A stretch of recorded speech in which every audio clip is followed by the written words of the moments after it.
신부한테는 종종 감사 인사도 하고 또 안부 전화도 하고 감사합니다 이런 인사 많이 하는데, 오히려 옆에 계신 분한테는 오히려 인사를 잘 못하는 것 같습니다.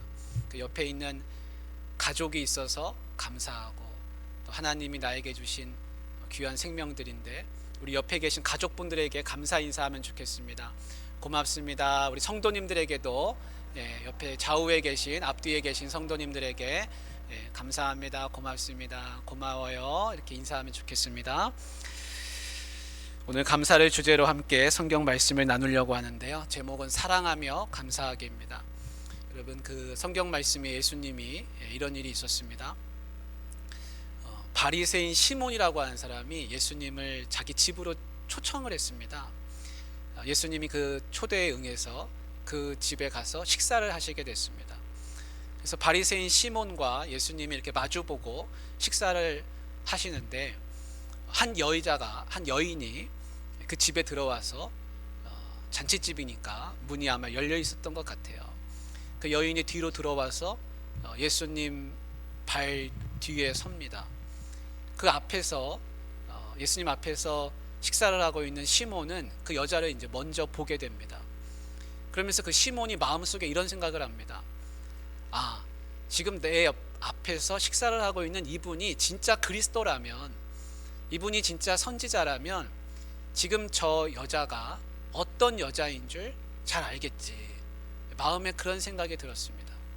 왜냐하면 그 여자는 그 마을에서는 아주 이름난 죄인이었기 때문에 그렇습니다. 몸을 파는 여인이었습니다. 근데 그 여인이 예수님 발에 뒤에 앉아서는 옥합을 깨뜨려서 향유를 예수님 발에 붓고 자기 눈물로 그 발을 적시면서 머리털로 예수님 발을 닦았습니다. 예수님이 이 시몬의 마음을 아시고 시몬한테 이렇게 말씀하십니다. 시몬아, 내가 너한테 이를 말이 있다. 예, 주님, 말씀하십시오. 빚진 자에게, 빚을 주는 자에게 빚진 자가 둘이 있는데, 한 사람은 500데나리온을 빚지고 한 사람은 50데나리온을 빚을 졌는데, 둘 다 갚을 수가 없어서 빚을 준 사람이 둘 다 탕감하여 주었다. 네 생각에는 어떤 사람이 그를 더 사랑하겠느냐 이렇게 물어보십니다. 그러자 시몬이 탕감을 많이 받은 사람입니다. 500데나리온 탕감 받은 사람이 그 사람을 더 사랑할 겁니다. 이렇게 얘기합니다. 그래서 예수님이 그래, 네 말이 맞다. 시몬아, 나는 네 집에 들어올 때 네가 나한테 발 씻을 물도 주지를 않았다. 그런데 이 여인은 지금 옥합을 깨뜨려서 향유를 내 발에 붓고 눈물을 적시며 내 발을 닦고 있지 않느냐. 그러므로 이가 많은 죄를 용서함을 받았다. 이는 그가 사랑함이 많음이라. 사랑을 적게 받은 자는, 용서를 적게 받은 자는 사랑함이 적으니라. 이렇게 말씀하셨습니다. 여러분, 이 이야기에서 탕감받은 이야기를 예수님이 해주셨는데,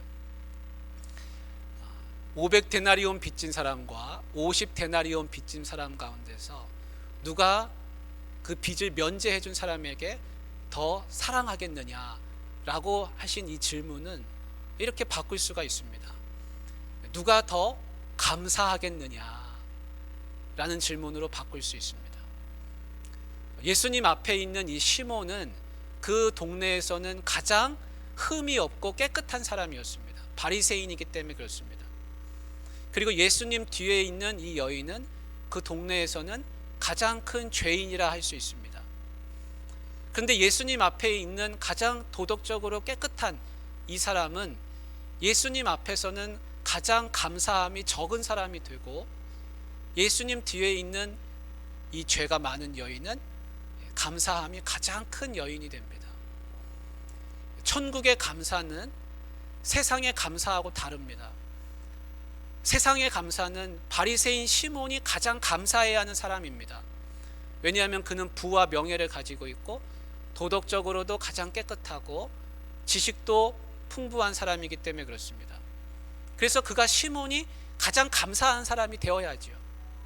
그런데 예수님 앞에서는 그가 가장 감사가 적은 사람이 됩니다. 오히려 이 뒤에 있는 여인은 그 동네에서는 손가락질 당하고 명예도 전혀 없고 가진 것도 없는 여인인데도 불구하고 예수님에 의하면은 그가 가장 감사하는 사람이 됩니다. 여러분, 오늘이 추수감사주일인데 여러분 어떤 감사를 하고 계십니까? 바라기는 천국의 감사를 하시기를 바랍니다. 내가 많이 가진 것으로, 내가 많은 것을 누림으로 인해서 감사하는 것이 아니라 내가 하나님 앞에서 용서함을 받은 사람이라, 내가 하나님 앞에서 사랑받은 사람이라, 그러한 사실로 여러분 감사하실 수 있기를 바랍니다.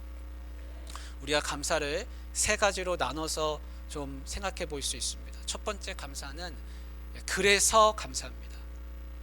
그래서 감사. 예수 믿는 사람은 하나님이 나를 구원해 주신 것으로 인해서 감사합니다. 왜냐하면 내가 나를 구원할 수 없기 때문에 그렇습니다. 내가 나 스스로를 건질 수 없습니다. 물에 빠져 있는 내가 스스로 헤엄쳐서 나올 수 없습니다. 내 죄의 짐을 내가 혼자서 풀어버릴 수 없습니다. 예수님만이 그것을 풀어주실 수가 있고 주님께서 나를 자유하게 해주셔서 내가 감사한 것입니다. 세상 모든 사람들은 죄의 짐을 지고 사는데 그 죄의 짐을 내가 벗어버려서 이제는 감사한 것입니다. 그래서 우리는 하나님 앞에서 건짐받은 것, 구원받은 것, 그것으로 인해서 하나님 앞에 감사하며 살아가는 것입니다. 두 번째는 그저 감사합니다. 그리스도인은 천지의 창조주이신 하나님을 내 아버지라 부르면서 살아갑니다. 예수님을 나의 주님이라 부르면서 살아갑니다. 하나님의 영이신 성령님이 내 안에 계셔서 평안을 누리면서 살아갑니다. 그래서 특별한 일이 있어서 감사한 것이 아니라 내가 하나님과 함께 살아가기 때문에 그것이 그저 감사한 것입니다. 세상 사람들은 이 감사를 모릅니다. 그러나 예수님을 주님이라 고백하고 하늘아버지를 내 아버지라 고백하는 사람만이 이 감사를 알 수가 있습니다. 그래서 우리는 다른 무엇이 있어서 감사한 게 아니라 주님과 함께 살아가는 이 삶이 그저 감사한 것입니다. 세 번째는 그래도 감사합니다. 세상 사람들은 뭔가 대단한 것이 있어야 감사하고 고마움을 여깁니다. 뭔가 받아야지 감사하다고 생각합니다. 그러나 그리스도인은요, 살면서 때로는 내가 원치 않는 일을 당하게 됩니다. 내가 전혀 생각하지 못했던 것, 기대치 못했던 것, 그러한 상황에 놓일 수가 있습니다. 역경 같은 고난 가운데 놓일 수가 있습니다. 그래도 그 순간에, 그 시간에 하나님 앞에서 감사할 수 있습니다. 세상 사람들은 좋은 일이 있어야 감사하지만 하나님을 믿는 사람은 좋은 일이 없어도 감사할 수가 있다는 겁니다. 성경은 그것을 명령하고 있습니다. 범사에 감사하라. 모든 일에 감사해라. 그래서 감사를 우리에게 명령하고 있습니다. 그래서 그래도 감사합니다. 오늘 우리가 읽은 이 하박국 말씀은요, 이 그래도 감사를 대표하는 구절이라 할 수 있습니다. 하박국 선지자가 이렇게 고백하는 겁니다. 비록 무화과 나무가 무성하지 못하며 포도나무에 열매가 없으며 감람나무에 소출이 없으며 밭에 먹을 것이 없으며 우리의 양이 없으며 외양간에 소가 없을지라도 나는 여호와로 말미암아 즐거워하며 나의 구원의 하나님으로 말미암아 기뻐하리로다. 그렇게 고백했습니다.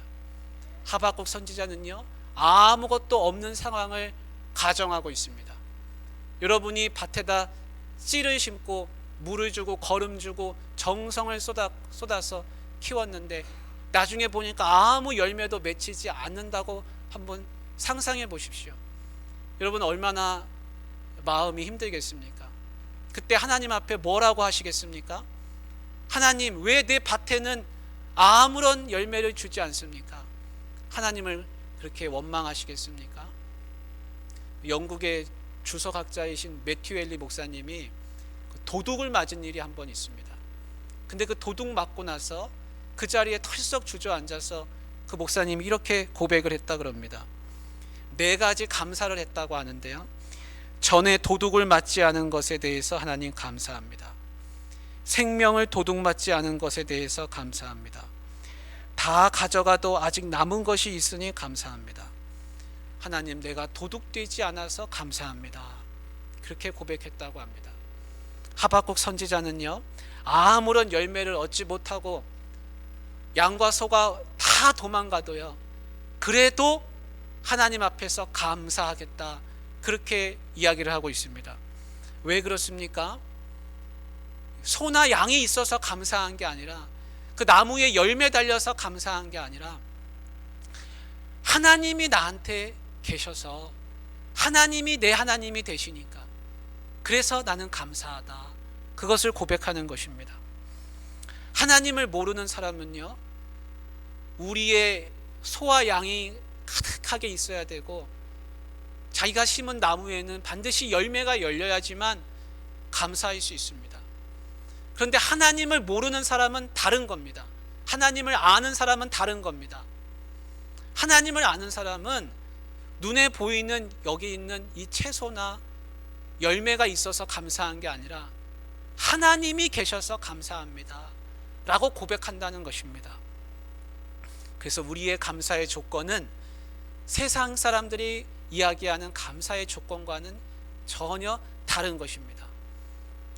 예수님이 그 제자인 베드로에게 이렇게 질문하셨습니다. 베드로야, 너 나를 사랑하느냐?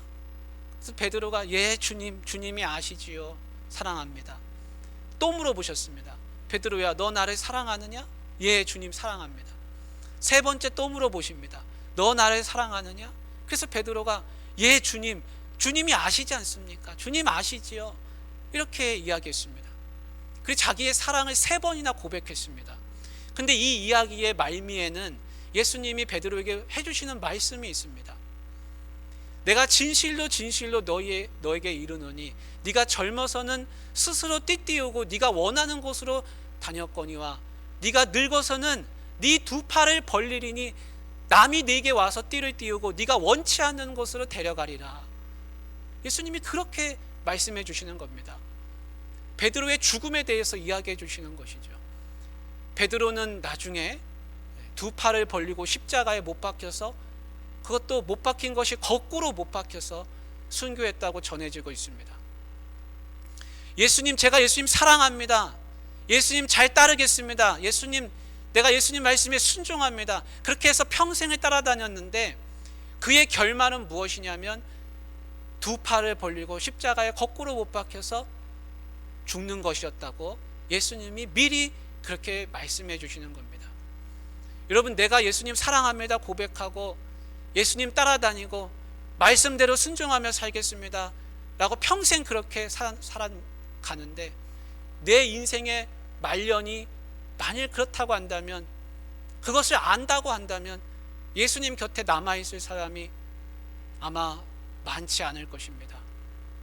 그렇지만 베드로는 그 말을 듣고도 예수님을 따라다니고 마지막까지 복음을 전하다가 순교하였습니다. 세상 기준으로 보면요, 베드로는 아무것도 감사할 게 없는 사람입니다. 왜냐하면 평생을 사랑하고 헌신하고 몸 바쳐서 예수님께 모든 걸 다 드렸는데 마지막에 받은 열매가 없지 않습니까?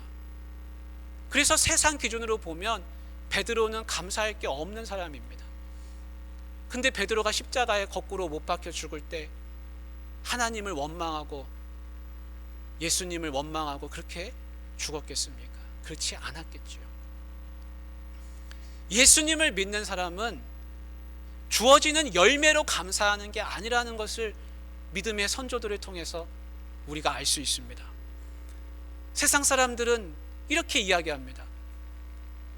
무화과 나무에, 감람나무에, 포도나무에 열매가 가득하고 밭에 소출이 가득하고 우리의 양이 가득하고 외양간에 소가 가득하게 해주십시오 하나님. 내가 하나님께 감사하겠습니다. 그렇게 하나님 앞에 이야기할 겁니다. 그렇지만 우리는 그런 세상 사람이 아니지 않습니까? 우리는 하나님 앞에 비록 무화과 나무가 무성하지 못하며 포도나무에 열매가 없으며 감람나무에 소출이 없으며 밭에 먹을 것이 없으며 우리의 양이 없으며 외양간에 소가 없을지라도 내가 기뻐하고 즐거워하는 것은 무엇 때문입니까? 나의 구원의 하나님으로 말미암아 내가 기뻐하리로다. 성경은 그렇게 말씀해 주고 있습니다. 여러분, 송명희 시인을 아십니까? 송명희 시인은 태어날 때 사고로 인해서 뇌성마비 장애를 가지고 태어났습니다. 여러분, 태어날 때 그렇게 태어났으니 평생 살면서 얼마나 원망스러운 일이 많았겠습니까? 그렇지만 그는 지금까지도 하나님 앞에 감사하며 찬양의 시를 쓰면서 살고 있습니다. 그 유명한 시가 있습니다. 나 가진 재물 없으나, 나 남이 가진 지식 없으나, 나 남에게 있는 건강 있지 않으나, 나 남이 없는 것 있으니, 나 남이 못 본 것을 보았고, 나 남이 듣지 못한 음성 들었고, 나 남이 받지 못한 사랑 받았고, 나 남이 모르는 것 깨달았네. 공평하신 하나님이 나 남이 가진 것 나 없지만 공평하신 하나님이 나 남이 없는 것 갖게 하셨네. 그 송명희 시인이 남들은 갖지 못한 거 내가 가지고 있다. 그 고백이 뭐냐면 하나님 사랑입니다. 나는 뇌성마비 장애인으로 태어나서 이렇게 부족한 몸으로 살지만 내가 가진 것, 깨달은 것이 하나 있는데 그것은 하나님 사랑이라는 것입니다. 그래서 그리스도인은 세상의 열매로 기뻐하고 즐거워하고 감사하는 사람이 결코 아닙니다. 무엇으로 기뻐하냐면 사랑입니다. 하나님 나를 구원해 주신 그 사랑. 내가 자격이 없고 부족하고 나 아무것도 하나님 앞에 드릴 것이 없는데 나는 그냥 죄인인데 하나님이 나 같은 사람에게 은혜 베풀어 주셔서 살려주셨구나. 영원한 생명을 주셨구나. 하나님과 더불어서 평생 영생토록 나와 하나님이 함께 거하게 되는구나. 그것으로 인해서 감사하는 것입니다. 그 시편 말씀에 보면 이런 말씀이 있습니다. 그가 가축을 위한 풀과 사람을 위한 채소가 나게 하시며 땅에서 먹을 것이 나게 하셔서 사람의 마음을 기쁘게 하는 포도주와 사람의 얼굴을 윤택하게 하는 기름과 사람의 마음을 힘있게 하는 양식을 주셨도다. 그렇게 말씀하고 있습니다. 사람들은 무엇으로 기뻐하냐면 여기 앞에 나와 있는 이 채소와 기름진 것들로 인해서 하나님 앞에 감사합니다. 그런데 성경 말씀에 분명히 그렇게 되어 있지 않습니까? 그가 가축을 위한 풀과 사람을 위한 채소가 자라게 하신다. 땅에 먹을 것이 있게 하신다. 사람의 마음을 기쁘게 하는 포도주, 사람의 얼굴을 윤택하게 하는 기름, 사람의 마음을 힘있게 하는 양식을 주셨도다. 누가 주셨습니까? 하나님이 주셨다. 그가 주셨다라고 분명하게 고백하지 않습니까? 여기 있는 이 소출은요, 해가 다르게 변하는 것입니다. 풍년일 때도 있고 흉년일 때도 있습니다. 소출과 열매는 해가 다르게 변하는 겁니다. 어떤 때는 풍성하게 너무 많아서 어떻게 할 줄을 모를 때도 있고 어떤 때는 아무것도 나지 않을 때도 분명히 있습니다. 그런데 성경은 비록 그 아무것도 없는 상황 가운데서 하나님으로 말미암아 내가 기뻐하고 즐거워한다고 분명하게 고백합니다. 사랑하는 우리 성도님들, 소출을 보고 열매를 보고 하나님 앞에 감사하시겠습니까? 아니면 그것을 주시는 그 하나님께 감사하시겠습니까? 소출은 변하지만요, 하나님은 변치 않으시는 분입니다. 세상 사람들은 이 변하는 소출을 보고 감사하는 거고 우리는 변치 않는 하나님 때문에 감사하는 사람들입니다. 사랑하는 우리 성도님들, 이 하박국 선지자가 아무것도 비록 나에게 없지만 나는 하나님으로 인해서 감사합니다 라고 하는 그 고백을 똑같이 따라하실 수가 있기를 주님의 이름으로 축복합니다. 기도하겠습니다. 하나님 아버지, 우리가 역경 속에 있을 때 다른 것